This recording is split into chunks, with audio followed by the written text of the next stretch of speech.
Now it's time to talk the Women's European Championships. The final quarter-final is this evening. Germany-France live on talkSPORT 2 at 8 o'clock. We know three of our semi-finalists. Spain beating Switzerland last night, the first game. Italy beat Norway. And of course, on Thursday evening, we had that remarkable game between Sweden and England. England getting through on penalties. Delighted to say that joining us now over is the Courtney Sweetman-Kirk, talkSPORT England Correspondent. How are you, Courtney? Yeah, I'm very well, guys. How are you? Yeah, Courtney, we're really, really good, thank you. A supersonic Saturday of football. I've said that about 100 times today, and I'm loving every single second of it. Supersonic Sam on a supersonic Saturday. So, Courtney, Thursday evening, England get past Sweden on penalties. Just give us a little flavour of what the last couple of days have been like. What have you been up to, and what's the mood like in the camp? Yeah, so yesterday was a rest day for the camp. They were making sure, obviously, they're resting, recovering in the right way. Sort of had a few scares as well. Obviously, we saw sort of Lucy Bronze strapping her quad up. Leah Williamson came off. There was a moment as well where Lauren James went over on her ankle. So I think that was just a case of getting everyone set and ready. I think the subs were out doing sort of an open training session.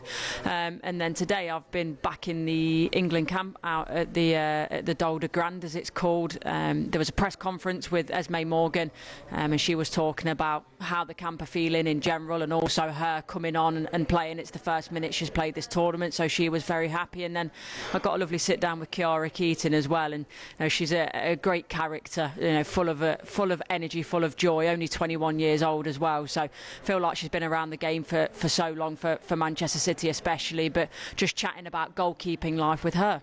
And just tell us a bit about, when you get to go into the England camp, because I was, a long time ago now, but I was in Qatar for the Men's World Cup, and I thought it was amazing, kind of the great access that we would get to the players, sort of daily interviews. There were times where kind of the players and the media would all sort of mix and mingle before you go off and do those interviews. Just give us a bit of the listeners an insight into what that's like when you go into the camp and get to chat to the girls. Yeah, it's brilliant. So, for example, at the open training sessions, obviously you see the training up close. In terms of going into, as you say, sort of the media centre, I think that's a fantastic opportunity to talk to the players, to mingle with them, especially, before they do their press conferences. And for me, I probably get more access as well. Obviously, the one-on-ones is the big one, but a lot of access around the games in terms of what we call the flash zone interviews. So the quick interviews at the stadium, sort of match day -1 and post-match as well. And obviously, for me, I'm quite fortunate of knowing quite a few of the girls in terms of playing with them, playing against them. So I think I always maybe get a little bit more access than maybe others get, because I Why do you think we sent Courtney Sweetman-Kirk to be girls, which is nice? Why do you think we sent Courtney Sweetman-Kirk to be talkSPORT? So, hey, I wanted the gig, but they said, you don't know anybody, you don't know anyone. But yeah, I mean, I'm very fortunate, and even got a high five from Serena Wiegman, the Lionesses manager, after the game. She was in great spirits, obviously, when they pulled through that Sweden game. So yeah, it's been a fantastic experience so far, and obviously the thing that we all want from an England perspective is to make that final in Basel. I mean, in terms of performances on the pitch, Courtney, it's been a bit up and down at the moment, to say the least. And I thought we were down and out really against Sweden. Managed to come through. If you're Chloe Kelly, Michelle Adjumang, do you think you're starting on Tuesday? But what do you think will happen? Do you think she'll go the same team, Serena Wiegman? Yeah, it's difficult, isn't it? Because Serena Wiegman's quite renowned for not particularly changing her teams. I agree with your assessment. France wasn't good enough. We deserve to be beaten. I think the Netherlands and Wales were good performances. But what I will say about that, and caveat that with, I think both teams were very, very poor.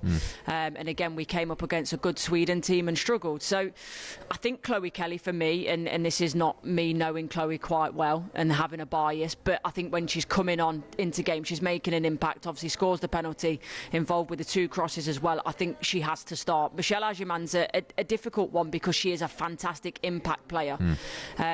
And I'm not sure if she starts from the start, if she has a 90 minutes, whether she has that same form of impact. I think bringing her on at the moment is the way to go. And obviously she's got a lack of experience, whereas Chloe Kelly, she's done it at the highest level for the Lionesses. Obviously she's won the Champions League this season.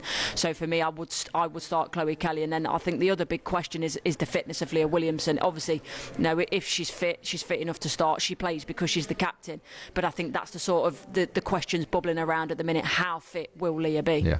Yeah, and you mentioned you've been very busy speaking with people inside the camp, including the Lioness substitute keeper, Kiara Keating. Let's hear from Kiara.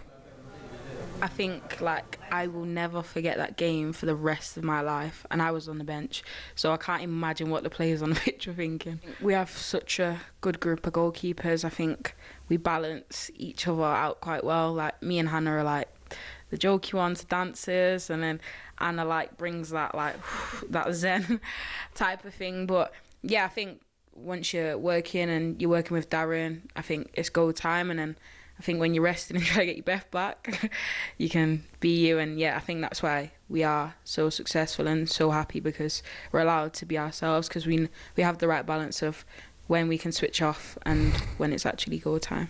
And Courtney, that's something that I've loved over the last kind of week or two. Obviously, on the pitch, we want the results. We know that it's the team that have had real success. But I love, they all seem like real characters. Hannah Hampton gave so many great interviews after the game on Thursday evening. Kiara, they're in really, really good form. Chloe Kelly, I saw having some banter with Adrian Durham in a press conference. They seem a real likeable team. Yeah, they are, and the goalkeepers especially, that are sort of my pitch side position 3 times out of 4 now has been behind the England goal, and I love watching Hannah and Kiara, because they play with such an enjoyment and a smile on their face, and I think in years gone by that would have been seen as a negative thing, but they have that switch. They've got the ability to come out, have a joke and a laugh, and be dancing to some of the music that's on in the stadium, but when it's go time and it's ready to go, the game face goes on, and they perform. So and you're right, they've got characters all over the pitch. We know a lot was spoken about before the before the Euros in terms of missing Mary Earps and the character that she is, but you're right, Chloe Kelly, the first thing I said to her after the game was, what about that smirk at the goalkeeper before you took the penalty? Yeah. And things like that. So all over the pitch you've got different qualities, different types of girls. You've got Esme or the types of Lucy Bronze that are a little bit more quiet. You've got obviously the more gregarious people like Chloe and Hannah. You've got everything in between, and the big thing that to me is this camp is so together. They are so close, and obviously to get through a major tournament to go and win it, you've got to have that closeness, and they've got that in abundance. Courtney, thank you so much. Thanks for joining us, and I hope you and the team enjoy your Saturday night out in Switzerland. Cheers, Courtney. Thank you. Speak soon. That was thanks to McDonald's. UEFA Women's Euro 2025 update on talkSPORT with McDonald's. When the big match means big McDonald's hunger, try the new and iconic Big Arch. Available from 11 a.m. at participating restaurants. Of course, the England semi-final is live on talkSPORT on Tuesday evening. The final quarter-final is live on talkSPORT 2 tonight. Germany versus France.